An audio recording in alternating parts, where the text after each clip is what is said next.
Armsad sõbrad, tänase evangeeliumi me leiame Matteuse evangeeliumi 25. peatükist ja selleks on Jeesuse tähendamissõna suurest kohtupäevast. Tegemist on päris pika tekstiga, sellepärast ma ei loe seda tervenisti ette.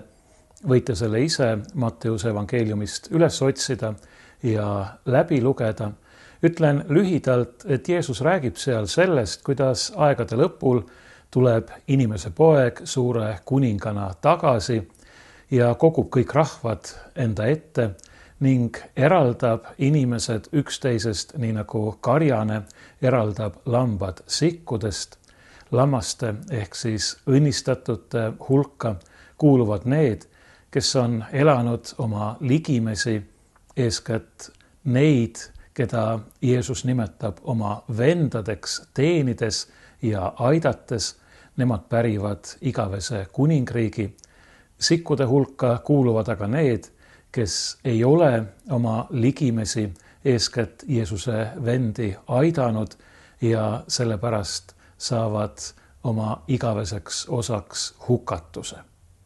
Need, keda Jeesus peab silmas oma vendade all, on, nii nagu ta ise evangeeliumis teises kohas ütleb, need, kes kuulevad Jumala sõna ja seda järgivad, kes võtavad Jumala sõna vastu ja kes käivad selle järgi.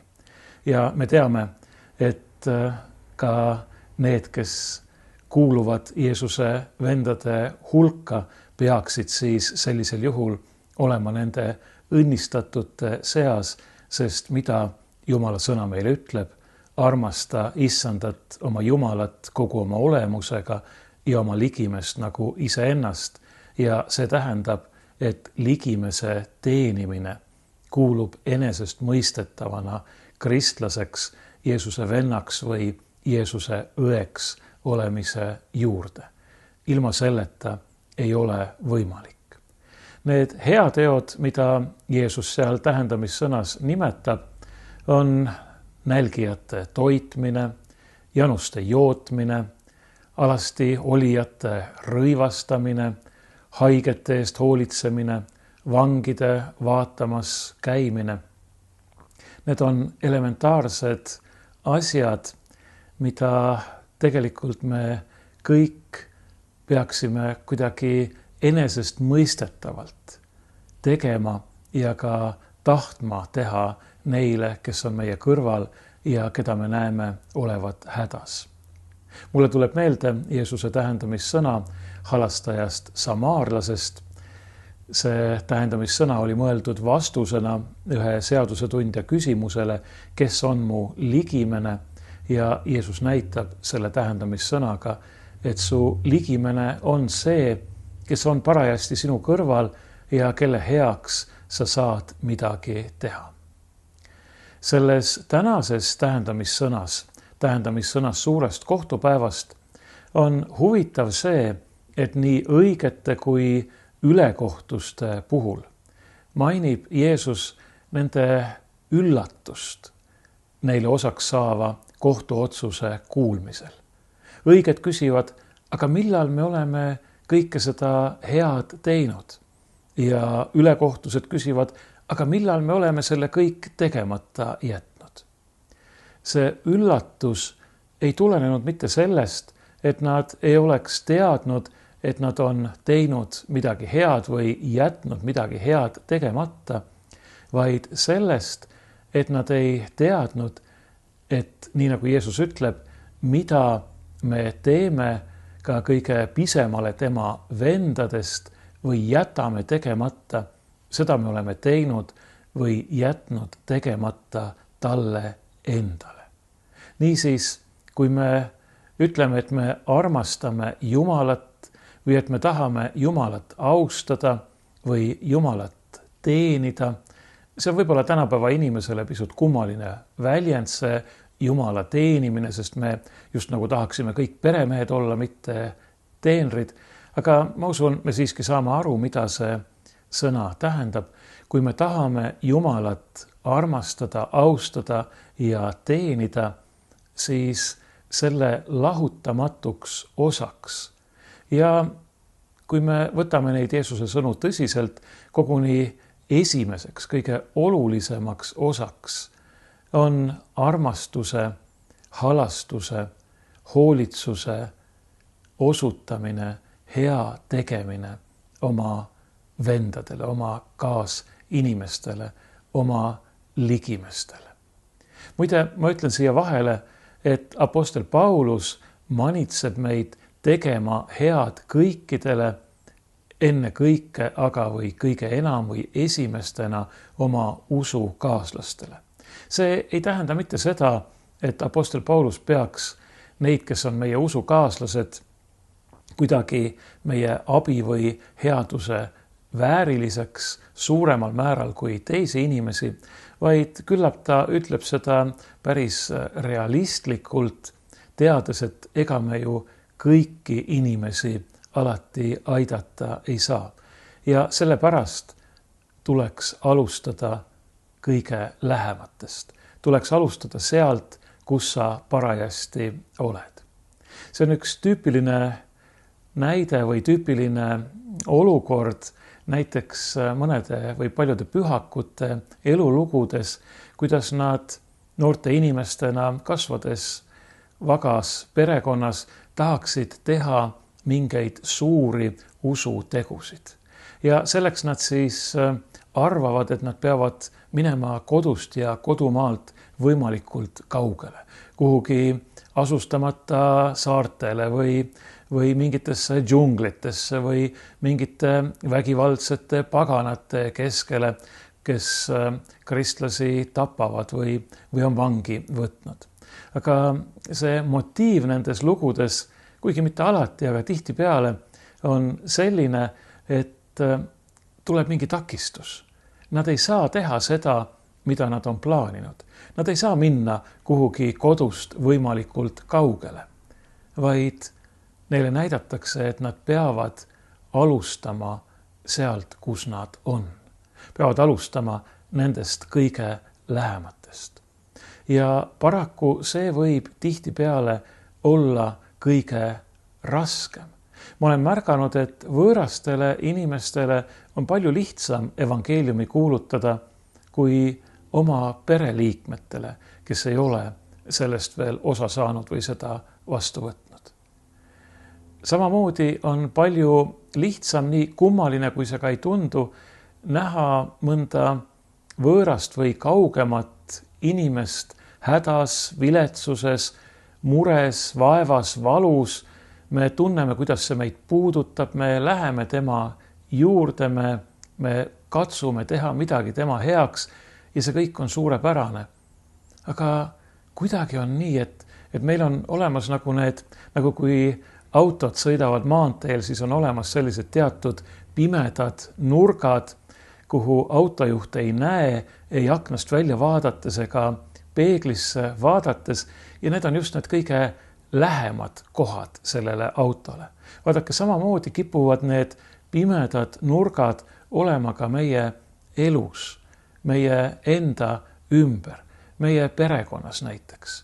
Meie kõrval on inimesed, kes samamoodi võivad olla millegi pärast mures, võib-olla koguni meeleheitel, valus, kannatada, kurvad ja me kuidagi ei pane seda tähele. Vahel me saame isegi kurjaks nende inimeste peale. Või siis me arvame, et küll ma jõuan, küll ma neid ka aidata jõuan, mul on vaja kõigepealt see maailm ära päästa. Jumala sõna näitab meile, et ei, see ei ole nii. Kui sa tahad alustada, siis alusta sellest kõige lähemast. Kõige lähemast nii füüsilises mõttes või võiksime öelda siis geograafilises mõttes sellest, kes on praegu sinu kõrval või kellega koos sa elad. Mõtle selle peale, millal sa küsisid viimati oma kõige lähema inimese käest, kuidas sul päriselt läheb, kuidas sa ennast tunned. Mitte nii, et kuidas tänane päev läks, aga juba me läheme oma mõtete ja toimetustega edasi kuhugi mujale ja tegelikult ei kuulegi, mis teisele öelda on ja sellepärast teine ei kipugi meile ütlema, sest et ta teab, et see küsimus ei olnud mõeldud päris tõsiselt. See võis olla mõeldud siiralt ja armastusega, aga mitte päris tõsiselt selles mõttes, et tõesti, ma võtan nüüd aega, kas või mõne minuti ja ma kuulan, kuidas sul päriselt läheb. Kui keegi elab üksinda, kui tal ei ole peret, siis samamoodi võiks küsida oma naabrite kohta.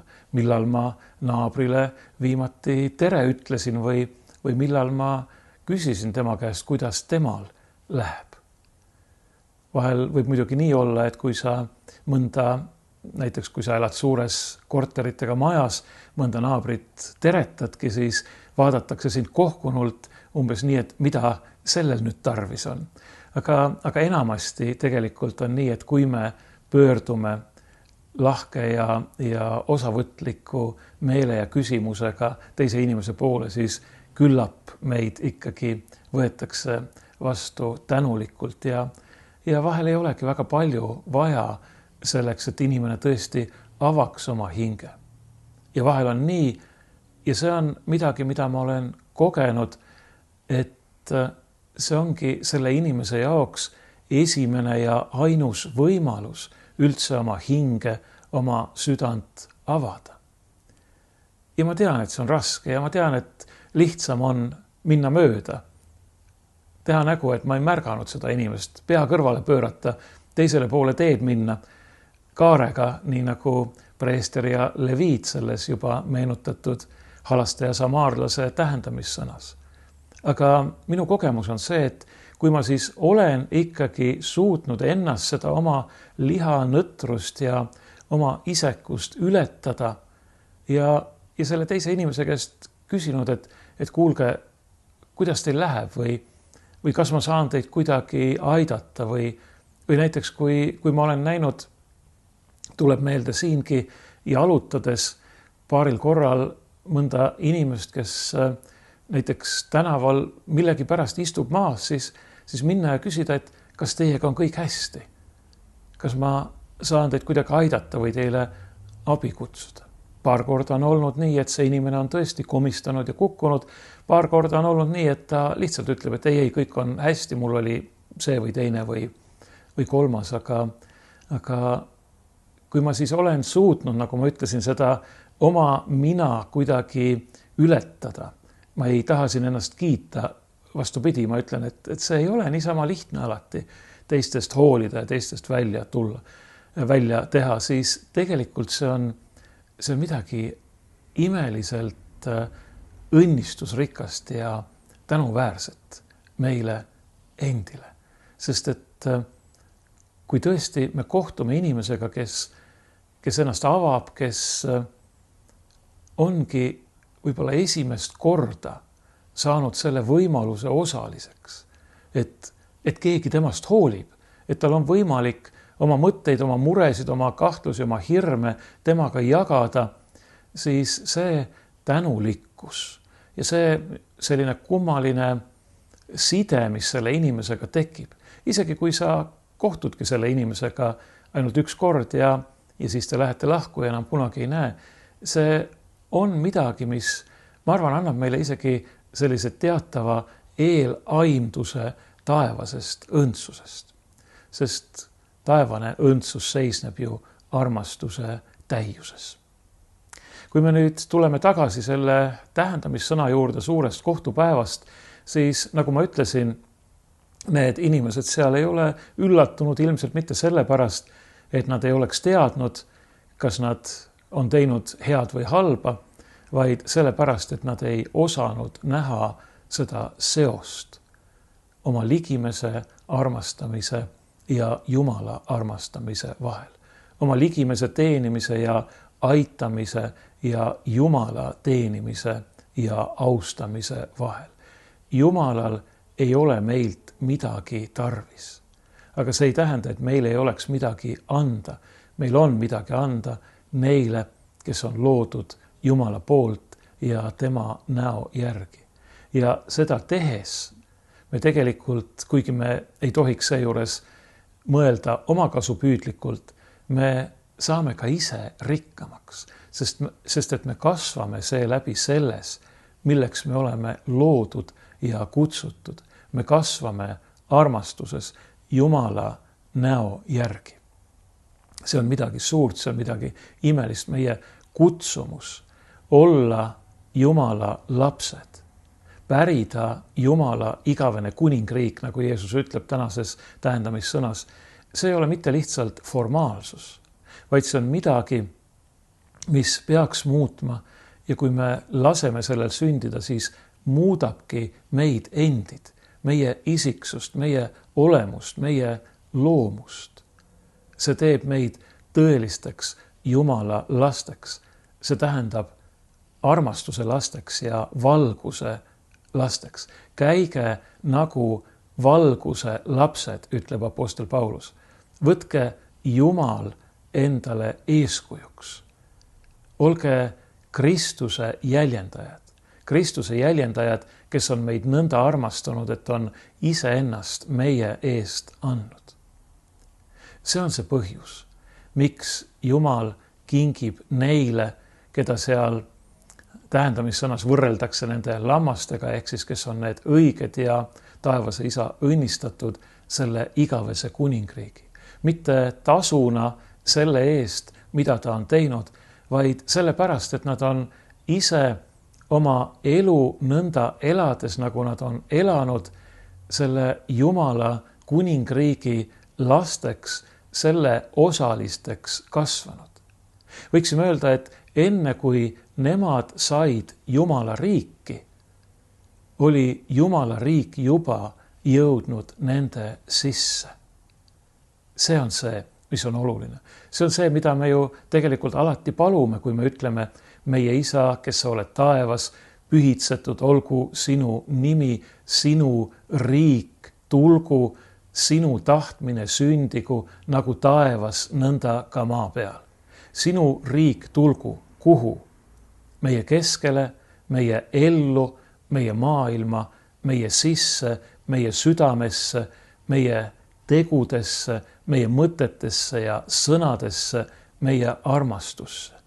Sinu riik, Jumala riik tulgu. Tulgu Jumala riik meie sisse ja tehku meid selle riigi tõelisteks lasteks ja esindajateks. Nii et kui tuleb see viimne kohtupäev, siis võime ka meie minna sellesse Jumala igavesse kuningriiki. Sinu tahtmine sündigu nagu taevas, nõnda ka maa peal. Jumala tahtmine sünnib igal juhul. Selles ei ole mingit kahtlust. Aga küsimus on selles, kas ka meie oleme Jumala tahte teenistuses. Kas ka meie kaudu, minu mõtete, sõnade ja tegude kaudu teostub siin maailmas Jumala hea ja armuline tahtmine või sünnib siin midagi muud. Midagi muud sünnib isegi siis, kui ma jätan selle hea, mida ma võiksin teha, tegemata. Ja selles mõttes on see tähendamissõna kohe eriliselt tähtis. Mitte ainult headest tegudest, mida inimesed on teinud, ei sõltu see, milline on nende igavene osa või kuhu nad kuuluvad, vaid ka tegemata jätmistest. Kui me jätame tegemata midagi head, siis me anname maad kurjale. Kui me näeme kedagi nälgimas ja teda ei toida, siis see inimene nälgib edasi ja võib ka nälga surra. Siin ei ole olemas neutraalset ala, neutraalset pinda. Me kas toidame seda inimest või ta nälgib. Kui kellelgi on janu ja me ei anna talle juua, siis see inimene on janus edasi ja võib janusse surra. Ja kui see inimene siis sellepärast janusse sureb, et mina talle juua ei andnud, siis on minust saanud kurjategija. Tegelikult isegi riigiseaduste järgi. Minust on saanud sellisel juhul kriminaalkurjategija. Ma olen sooritanud, võiksime öelda, hooletusest, kuritegeliku hoolimatuse läbi mõrva või tapmise. Kui keegi on alasti ja mina ei anna talle rõivaid, siis see inimene on alasti edasi ja kannatab häbi, aga kannatab ka külma ja võib viimaks külma tõttu surra.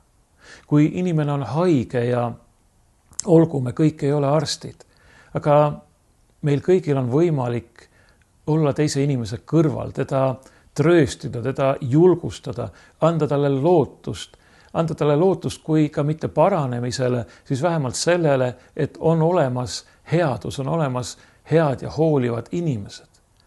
Kui ma seda ei tee, siis ma jätan selle inimese üksindusse ja võib-olla ka masendusse, meeleheitesse ja ma ei tea lõpuks, mida ta võib endaga teha ja me ju teame selliseid näiteid, kus inimesed ongi endaga teinud midagi sellepärast, et nad on sattunud meeleheitesse. See puudutab isegi vange ja mitte ainult ilma süüta vange, vaid ka neid, kes on vangis oma tegude pärast. See ei tähenda, et me peaksime neid haletsema, õigustama, nende tegusid heaks kiitma. Ei, sugugi mitte. Aga me peame olema valmis neid aitama, et nad võiksid oma kurjust, oma ülekohut, oma pattu mõista, sellest pöörduda ja valida sellise tee, mis viib neidki taeva poole, mitte igavesse hukatusse.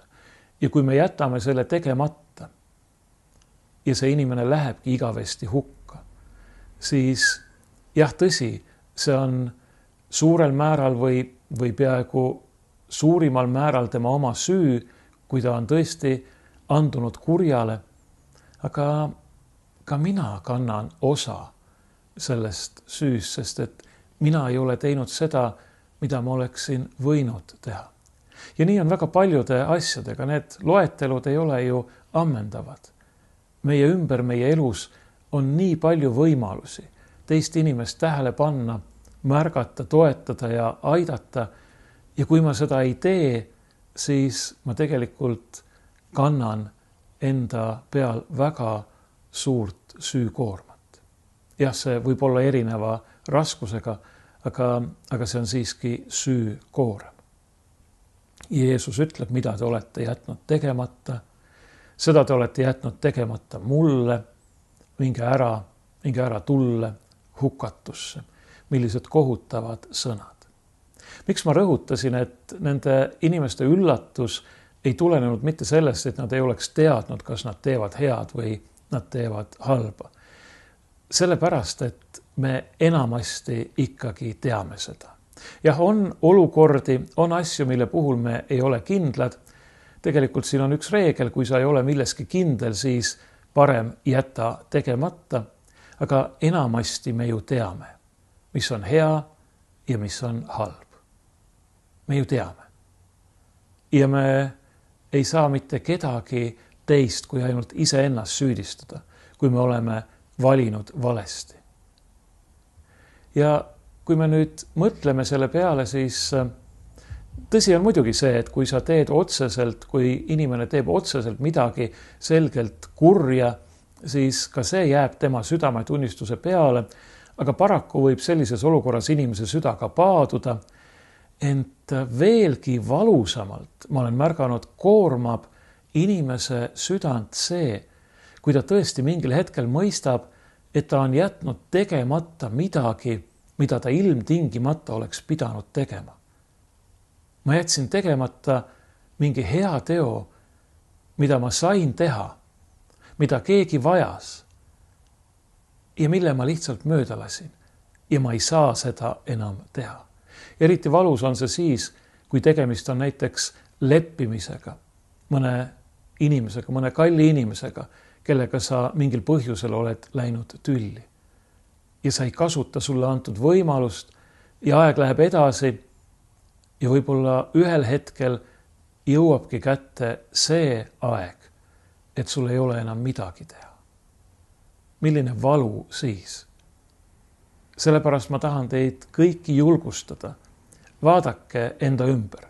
Ärge võtke pikksilma või teleskoopi, vähemalt mitte kohe, vaid vaadake siia samasse enda ümber.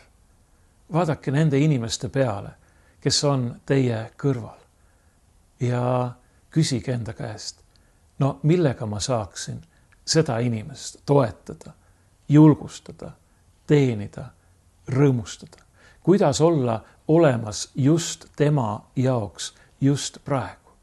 Vahel piisab sellest, et poetad lihtsalt oma pihu tema pihku või silitad tal korraks pead või naeratad või vaatad tema poole või ütled talle mõne hea sõna. Ja kui sa siis küsid, kuidas sul läheb, siis tõesti võtad aega, et kuulata, kuidas tal läheb. Selle kõigega ma ei teeni endale ära taevast õndsust.